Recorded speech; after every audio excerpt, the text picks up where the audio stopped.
1시간 정도 지금 시간이 남은 관계로 우리 노태우 변호사님 발제를 20분 이내로 하고 각 토론자는 10분씩 토론을 하겠습니다. 시간을 꼭 준수해 주시고 질의응답 시간은 빠뜨릴 수는 없겠지만 몇 분만 받아서 간략하게 질문 시간 30초 이내로 해주시면 감사하겠습니다. 지금 발제 앞에서 우리 토론 발제자를 좀 소개를 해드리겠습니다. 우리 노태우 법치와 자유민주주의연대 대표, 이분은 지금 변호사이신데요. 공대생이었다가 서울대 국문과를 들어가고 소설가였습니다. 그러다가 다시 국제인이 생각하고 앞으로 또 기대가 되는 훌륭한 분이라고 노태우 변호사님 소개해드립니다. 멤버를 통해서 하지 않는 그런 분입니다. 예. 그리고 우리 다른 분을 또 소개해드리겠습니다. 우리 서성욱 변호사님, 우리 법무법인 윤려의 대표 변호사님이시고 영남대학교 로스쿨 교수님입니다.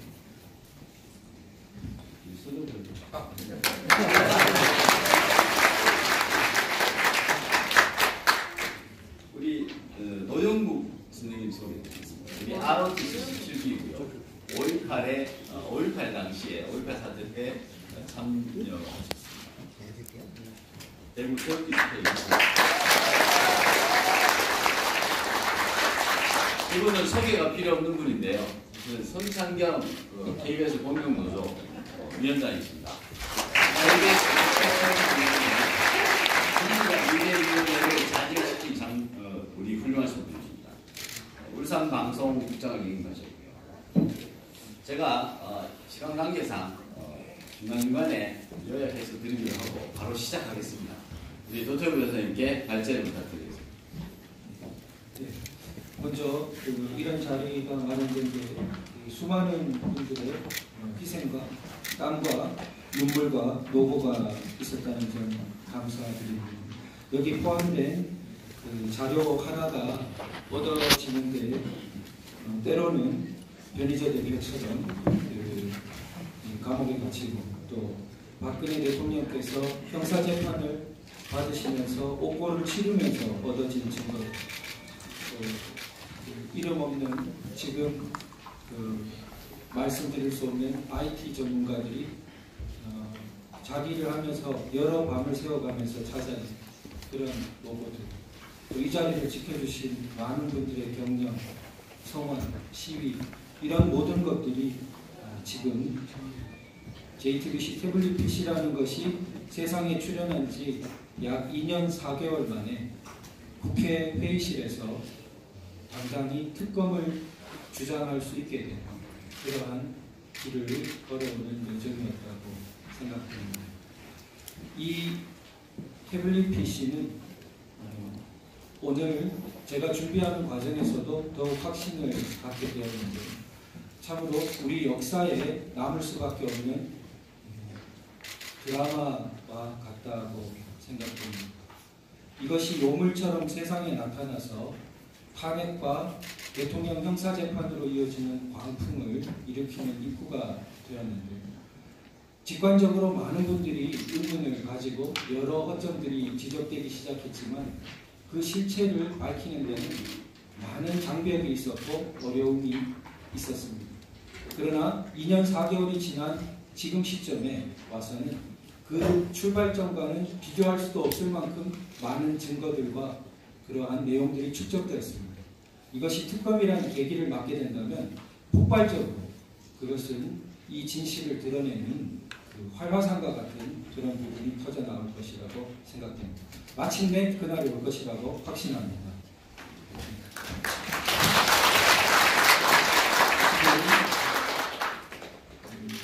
특검의 필요성과 과제라는 제목으로 우리 발표를 하게 되는데요. 특검이란 제도가 있으면서 지금 JTBC 태블릿 PC 특검처럼 특검이 필요한 그런 것은 아마 없었지 않나 그렇게 생각됩니다.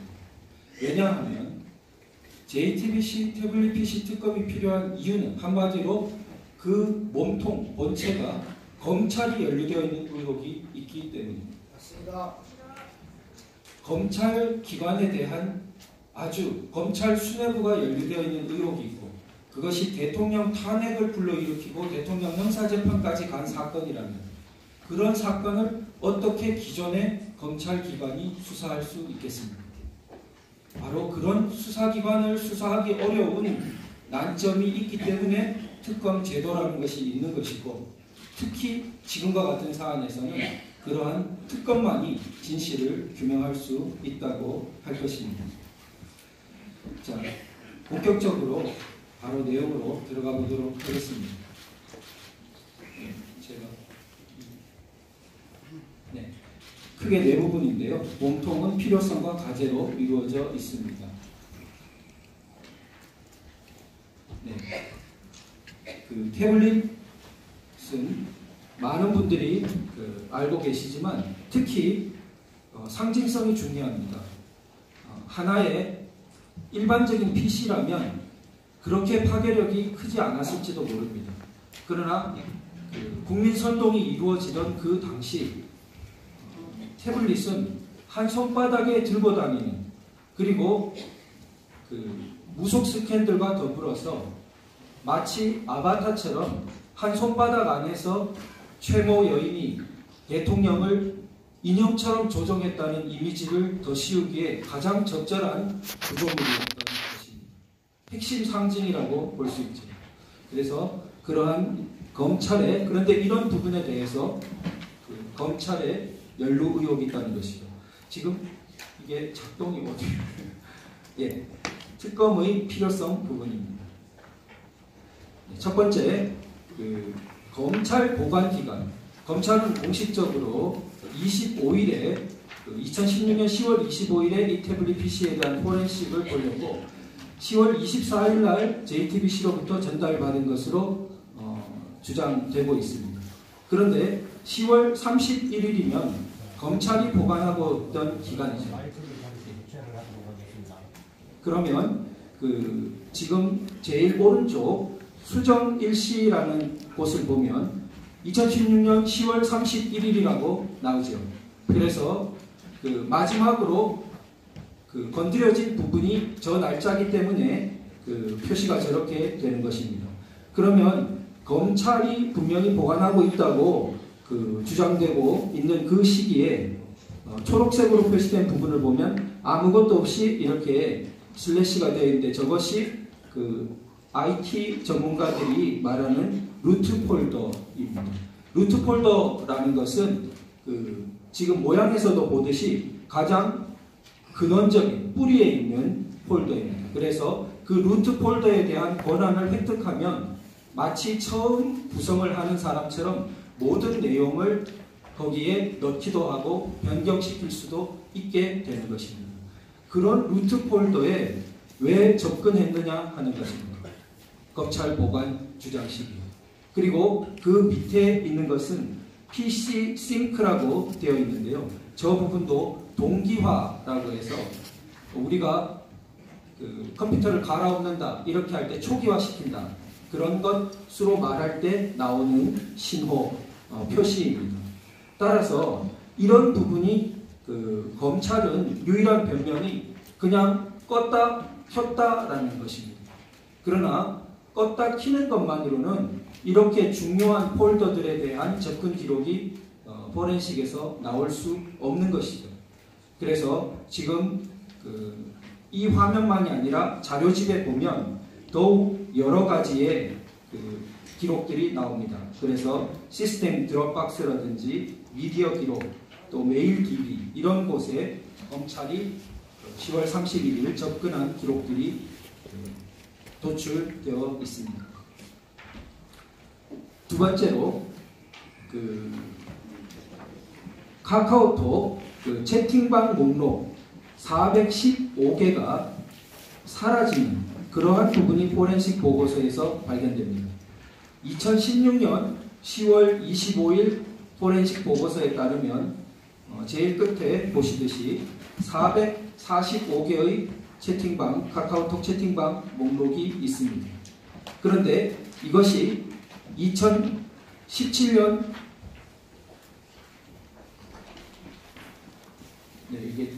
안 넘어가서 제가 조금 애를 먹는데, 이 국회 담당하시는 분이 어느 방향으로 눌러야 잘 넘어가는지 말씀해 주시겠습니다. 이쪽으로.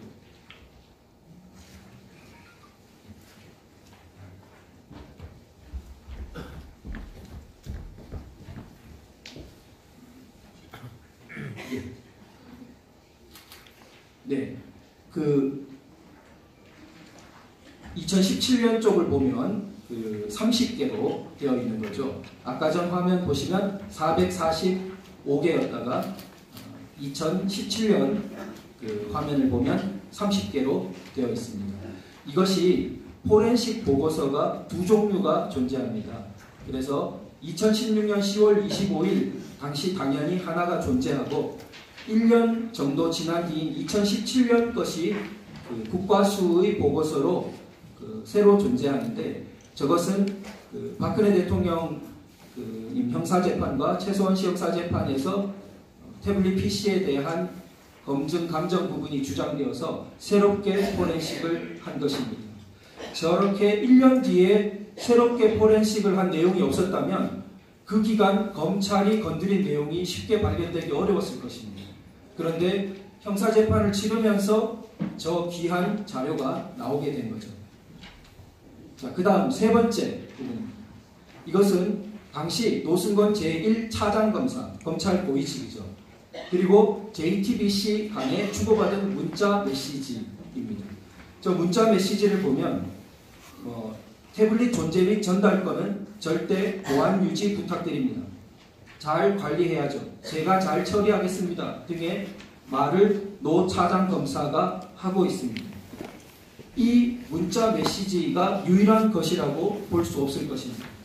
이 문자 메시지가 획득된 경로는 JTBC가 변희재 대표를 고소하면서 그 고소장의 증거자료로 첨부한 것입니다.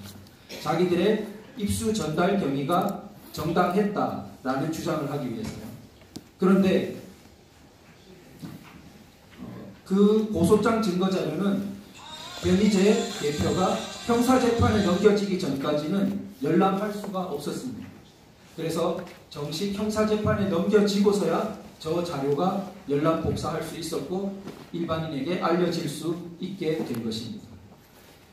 이 내용을 보면 이 문자 전후에도 여러 차례 연락이 있는 것을 우리가 능히 추정할 수 있는 맥락이 있습니다. 그래서 그런 전모가 그 특검이 아니고서는 밝혀질 수 없겠죠. 그래서 이 문자 메시지만이 아니라 두 번째로 이 문자 메시지에서 파생된 심수미 기자의 그 위증 부분이 있는데, 이것은 무엇과 관계되냐면 왜 한사코 그 정황을 숨기려 했을까라는 것과 관계됩니다. 지금 저 JTBC 측 사람을 여기서 문자에서 JTBC 측의 문자를 쓴 사람을 손영석 기자가 고소장에 첨부하고 검찰 진술을 할 때 심수미 기자라고 말을 했습니다. 그래서 법정에 나와서 증언대에서 심수미 기자가 자기가 맞다고 그랬습니다. 그런데 위에 보시면 KT 통신사 로고가 있습니다. 그런데 심수미 기자는 평소에 SK 통신사의 번호를 쓰고 있었습니다.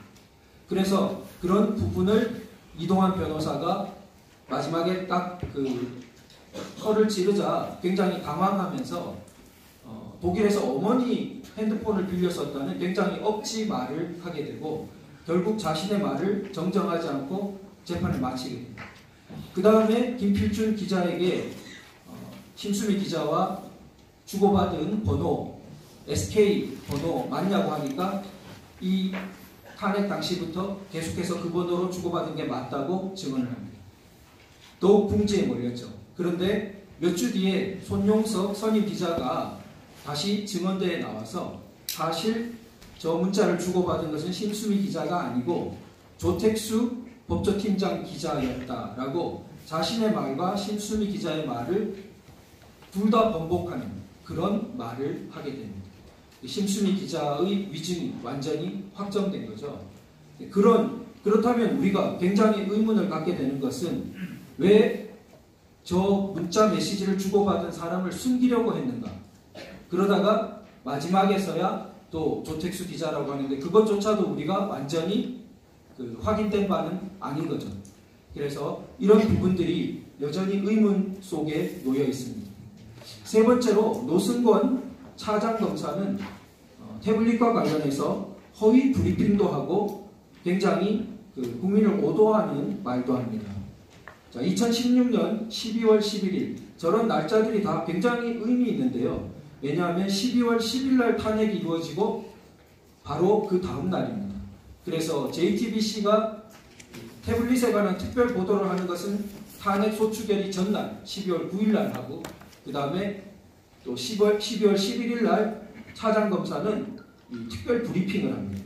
그 브리핑을 하면서 태블릿에서 정호성이 보냈습니다 라고 하는 그런 문자가 발견되었다 라고 합니다. 정호성의 휴대폰에서 발견되었을 뿐이고 사실은 태블릿에서는 저런 문자가 발견되지 않았습니다. 그것은 포렌식을 통해서 확정된 것입니다. 결국 허위의 브리핑을 한 것이죠. 당시 태블릿에서 의문을 갖고 있던 많은 국민들은 저 차장검사의 브리핑을 보고 정호성이 문건 보내고 잘 보냈습니다라는 문자까지 태블릿에서 나온다는데 뭘 더 의심하냐는 기분을 많이 가지셨을 겁니다. 그렇게 검찰이 의도적으로 저렇게 브리핑을 허위로 하면서까지 왜 몰고 갔느냐 우리가 의문을 가지지 않을 수 없습니다. 그리고 2016년 10월 26일 저것도 굉장히 중요한 날짜입니다. 10월 24일 소위 태블릿은 언급하지 않고 최순실 파일이라는 드레스덴 연설 등 JTBC 보도가 있고 25일 박근혜 대통령님 사과 방송이 있고 그 다음 날이 저 26일입니다. 그러면서 저때 태블릿을 정면으로 꺼냅니다. 이야기를. 그리고 그때는 아직 JTBC는 태블릿을 어디서 입수했는지 말하지 않고 노 차장검사가 독일 쓰레기통에서 발견된 거 아니냐, 심수미 기자가 발견한 것 아니냐, 이러니까 JTBC 기자는 자기는 모르겠다라고 대답하는 해프닝이 벌어지는 장면입니다. 그렇다면 JTBC 정작 기자도 모르겠다라고 대답하는 것을 왜 검찰이 나서서 저렇게 말해주고 있을까? 우리가 의문을 가지게 됩니다. 자, 크게 네 번째 항목으로 다시 특검이 필요한 이유입니다. 검찰 및 헌법재판소가 포렌식 보고서와 태블릿 실물을 은폐한 것입니다. 태블릿 보여주지 않았다는 것은 유명한 이야기입니다. 그런데 포렌식 보고서의 경우에 은폐한 부분 헌법재판소에서 당시 2017년 1월 10일 탄핵심판 대통령 측 대리인단이 계속 문서송부 촉탁 신청을 했는데 그 분석 보고서에 대해서 강일원 주심이 태블릿 PC 감정 결과서의 존재 여부를 모른다 이렇게 대답했습니다. 이것이 최근 최명성 변호사의 책을 통해 증언되었습니다.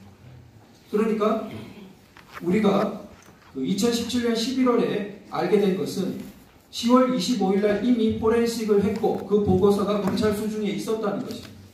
그런데 그렇게 뻔히 존재하는 포렌식 보고서를 헌법재판소에서 주심이 존재 여부를 모른다 라고 왜 대답해야 했냐는 것입니다. 이런 부분이 검찰 고위직과 헌법재판소 간에 어떤 교통이 있었을지도 모르고 그것을 한사코 숨기려 했던 정황이 아니냐 의심하지 않을 수 없습니다. 그리고 다섯 번째로 포렌식 보고서 내용에 대해 검찰이 아주 함부로 단정하고 최서원 씨의 것이다 라고 몰아가는 그러한 부분인데요. 첫 번째로 카톡 복원의 회피라는 부분인데요. 우리가 어떤 누구의 것인지 모르는 휴대폰을 주었을 때 그 주인을 밝히려면 어디를 주목해서 보게 되느냐 생각해 보면 연락처라든지 또 문자 주고받은 거라든지 당연히 또 카톡 있으면 카톡 내용을 보면 상당히 그 사용자에 대해서 많은 것을 알 수 있겠죠. 이 태블릿 경우에는 통화 기능이 없고 문자 내용도 아주 적었습니다. 당연히 가장 많은 내용을 차지하는 것은 카톡 내용이었기 때문에 카톡 내용을 잘 살펴보아야 했습니다. 그런데 좀 전에 보았듯이 445개 카톡방이 있다가 검찰 수준에서 30개로 오히려 줄어드는 이상한 삭제 경위가 있는가 하면 이미 첫 번째 10월 25일 포렌식에서도 저렇게 카톡 내용을 제대로 복원하지 못하고 아주 암호화된 16진수 형태로 된 형태로 포렌식 보고서를 얻게 됩니다. 그런데 저렇게 오검출이라고 하는데요. 저렇게 나왔을 때는 마음만 먹으면 다시 복원해내는 방식으로 풀 수 있다는 것입니다. 그게 IT 전문가들이 다 입을 모으고 있고 카톡보다 더 심한 텔레그램이나 여러 가지 암호화된 프로그램도 다 요즘 복원해서 수사 결과 발표나 다 활용하고 있습니다. 그런데 유독 이 경우에는 지금까지도 복원해주지 않고 있고 변희재 대표 재판이라든지 수많은 복원 요구에도 계속 무응답으로 일관하고 있는 것입니다. 그러면 왜 그렇게 카톡 복원을 회피하면서 자의적으로 최소한 시 것이라고 확정하느냐, 여기에 대해서 심각한 의문이 제기되는 거죠. 두 번째로 포렌식 보고서상에 보면 윗줄 보시면은 저것이 카카오 톡 앱입니다. 이렇게 앱에 대한 것인데요. 우리가 휴대폰에서도 카톡 앱 이렇게 동그란 거 깔려 있듯이 여기 태블릿에도 깔려 있는 거죠. 그 앱에 대해서 보시면 오른쪽에 10월 21일자에 이것을 뭔가 건드려서 삭제한, 지금 왼쪽에 보시면 삭제라고 나오죠. 그러한 경위가 나와 있습니다. 2016년 10월 21일은 JTBC의 수준에 있던 때죠. 그리고 그 밑에도 63번 줄에도 10월 24일 날 JTBC 수준 혹은 검찰에 건넨 직후 그때도 여기에 카톡 앱을 삭제한 부분이 나옵니다. 저렇게 포렌식 보고서에 카톡 앱을 삭제한 부분이 나왔다면 당연히 검찰 디지털 수사 전문가들은 저걸 알았을 테고 그렇다면 JTBC 수준에서 앱을 삭제하는 경위가 왜 있는지 파고들었어야 될 텐데 저런 부분은 전혀 문제 제기하지 않고 단정을 내려버렸다는 거죠. 그런 부분에서 검찰이 의구심이 증폭되는 부분입니다. 자, 세 번째 자의적인 단정 부분을 보면요.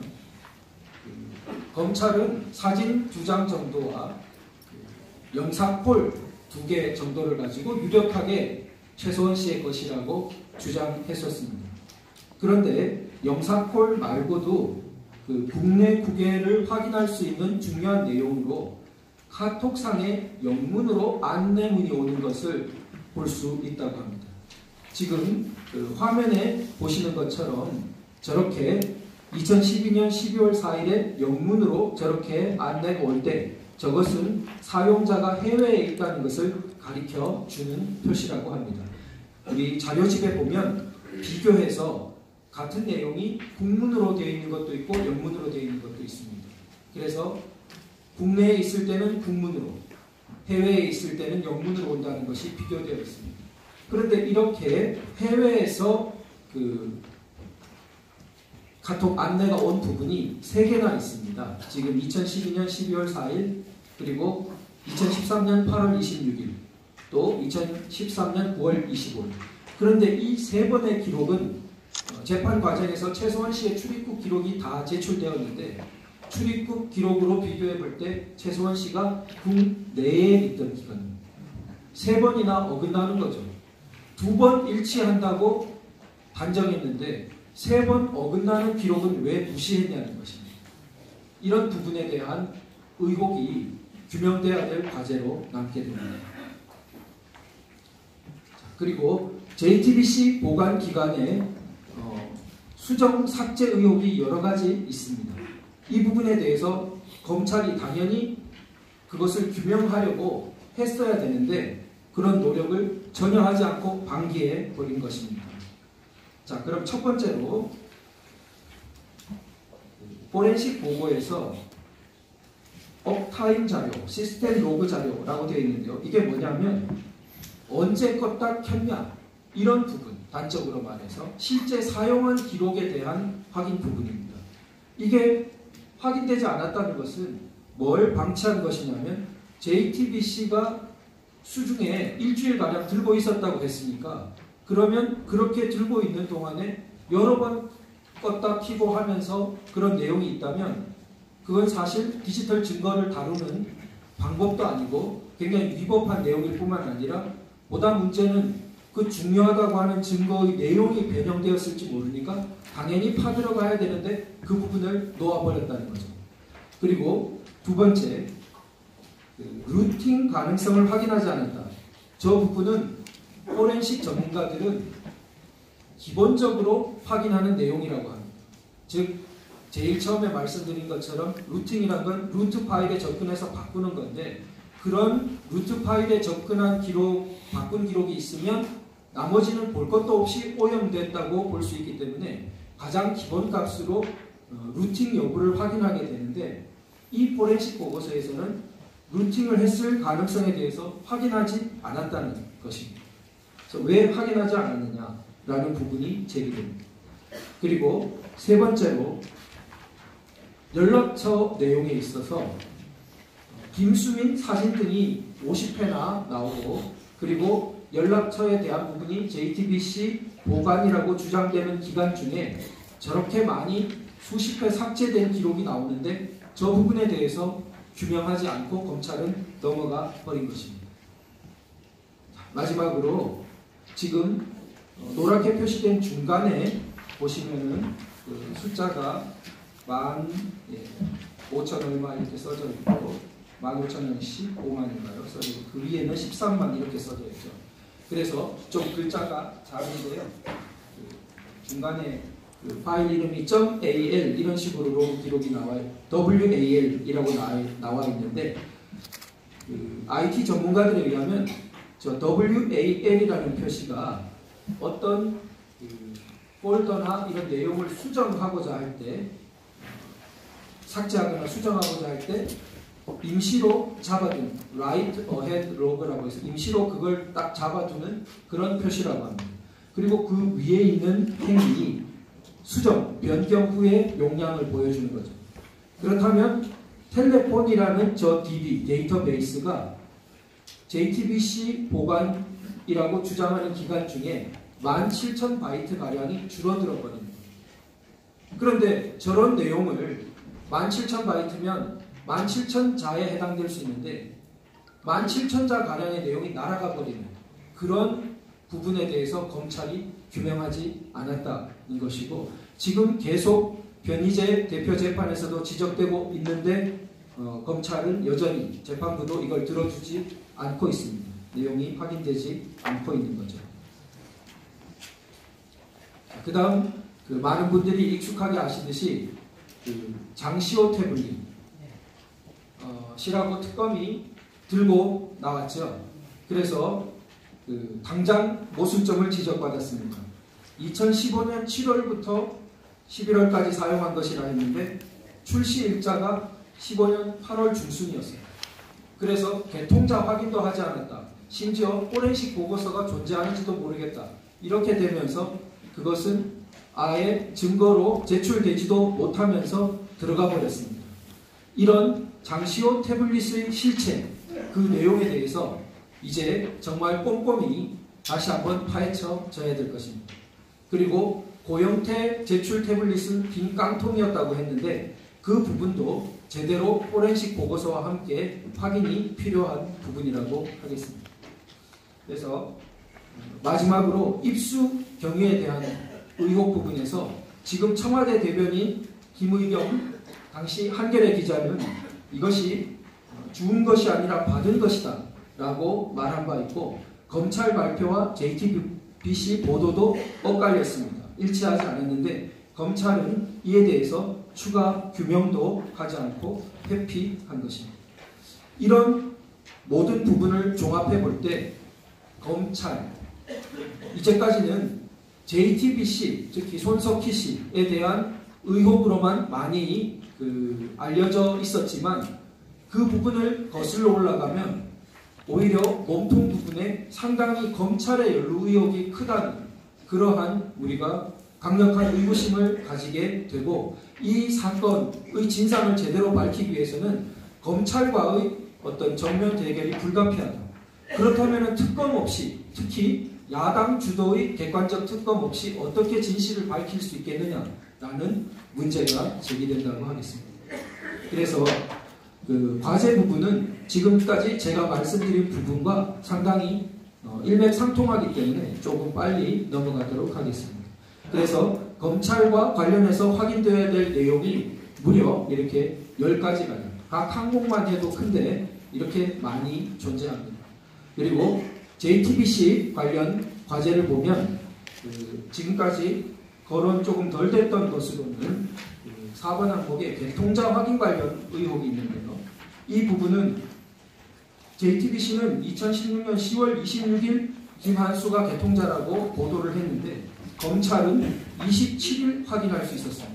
그러면 검찰도 확인하지 못하고 통신사는 아무에게나 알려주지 않는다고 뒤에 증언한 바 있는데 도대체 JTBC는 어떻게 개통자를 확인할 수 있었느냐. 이 의혹에 대해서 이제까지 나온 변명은 통신사 대리점에 가서 확인했다는 것인데 통신사 대리점 직원이 절대 이렇게 하지 않는다는 것이죠. 이 부분의 의혹이 해명되지 않고 있습니다. 잠금 패턴 해제에 관한 의혹이라는 부분은 김필준 기자가 자기가 L자를 쓰기 때문에 L자를 해보니까 해제되었다는 그런 변명을 했습니다. 그런데 이것이 초기의 태블릿이기 때문에 약간 약점이 있다는 것이 IT 전문가에 의해 밝혀졌습니다. 뭐냐 하면 보안 패턴을 잊어버렸다 하고 이메일을 입력하면 그 이메일이 이 기기에서 접근되었던 이메일이 아닌 이메일이라도 그리로 보안 패턴을 해제할 수 있는 방법이 보내진다는 것입니다. 그런 취약점이 있는 모델이었습니다. 따라서 그러한 잠금 패턴 해제에 그레이트팍 1819라는 이 기기에서는 그 이전에 로그인되지 않았던 메일이 쓰여진 것이라는 유력한 추정이 되고 있습니다. 그래서 그런 부분에 대해서도 진상규명이 필요합니다. 조작, 허위, 왜곡 보도 관련은 한 항목으로 썼지만 책 한 권이 필요할 정도로 많은 내용이죠. 그래서 그 부분까지 특검에서 규명돼야 될 것입니다. 그리고 다음 항목에서 많은 분들이 아프게 기억하고 있는 방통심의 목동 투쟁 있었던 방심위 사건. 방심위는 왜 그렇게 이런 부분들을 다 회피하고 묵살했느냐 하는 부분에 대한 의혹, 진상규명이 필요하고 책임규명도 필요할 것입니다. 그리고 장시호 고영태 태블릿 위에 청와대 대변인은 아까 말한 김의겸 기자 부분입니다. 마지막으로 기타 부분에서도 여러 가지가 있습니다. 특히 아래에서 둘째 줄 보면 타임 존, 시간 그때가 변경된 기록 부분에 대한 의혹, 또 외부 기기, 외부 매체 간의 교신 정보를 다 확인해야 되는 것, 또 JTBC 보관 기간 중에 대용량 앱 설치 경위, 사진 폴더 삭제 경위 등도 확인이 필요하다고 하겠습니다. 예, 지금 이 태블릿은 검찰 조직과 대형 언론사의 유착 연루 의혹이 있고 디지털 증거 처리에서 우리가 소중히 쌓아오던 헌법상의 적법 절차 원리를 완전히 파괴한, 그리고 그 이후에 2년 4개월간 적법 절차와 법치주의를 마구 파괴해간 입구가 된 사건입니다. 그리고 탄핵 및 대통령 형사재판으로 이어진 엄청난 효과를 가져왔던 사건이죠. 따라서 이 특검은 정략적으로 접근되는 것이 결코 아니라고 할 것입니다. 이 특검을 통해서 명명백백히 만일 검찰 연루 의혹도 없고 JTBC도 억울한 누명을 쓴 것이라면 그것이 밝혀지는 것을 통해서 국민 통합에 기여할 것입니다.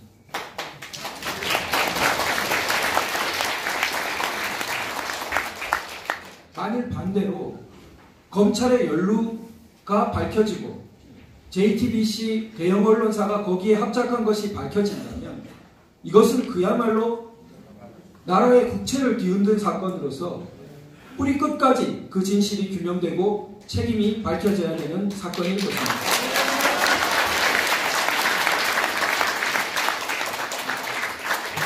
그래서 그 특검 중에는 결과에서 국내만이 아니라 중립적인 해외 포렌식 기관도 활용될 필요가 있다고 할 것입니다.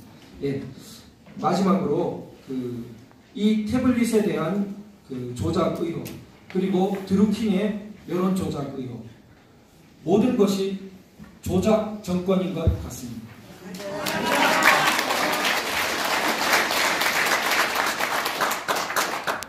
그렇지만 진실을 밝히려는 한 분 한 분의 소중한 성의가 있기 때문에 우리는 끝내 지지 않고 이겨낼 것입니다. 감사합니다.